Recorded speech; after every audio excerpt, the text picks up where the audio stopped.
If everything's ready here on the dark side of the moon, play the pipe tones.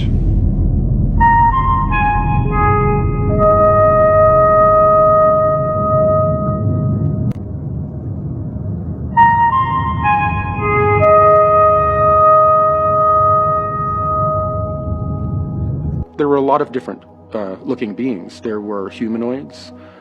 We had some that ranged from 5 foot tall, 5.5 foot tall. This one right here that was depicted by an artist for us that I saw on the ship. They sat there and had kind of a smirk on their face the whole time, and were mainly just watching. I did not see them actually get up and speak at all. They mainly seemed to be just observing. And that seemed to be the case for several of the beings there. They didn't necessarily have a full stake in the genetic programs. They seemed to be there as observers. And this being seemed to be one of those. I found it very interesting that some of these non-terrestrials looked just like us. Some of them had slightly different shades of skin, but some of them looked exactly like us. They could walk down our streets and maybe just look like a little bit of an odd human.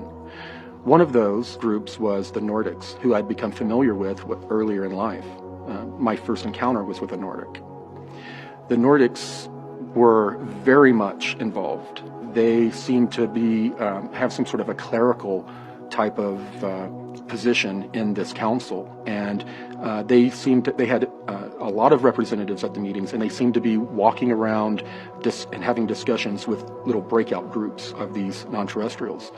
So they definitely have a pretty high involvement in all of these different programs that are going on. And a lot of people, they use the generic term Nordic when there are a number of different species that you could call Nordics, that some of them are very tall, 8-9 feet tall. They have blonde hair. They seem to always have a chili bowl type cut, bobbed hair, and they have 6 fingers. They're very muscular. And they have blue eyes, and there are others that are not necessarily from other planets that get lumped into the Nordic category as well. Groups that are what we are calling inner Earth groups, that are very Nordic looking and could easily be described as a Nordic. A lot of these non-terrestrials looked very human. What are the different components of this program?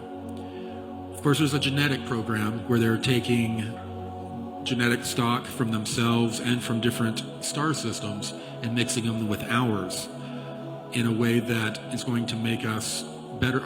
It makes us a better vehicle for the higher consciousness they're trying to impart onto us.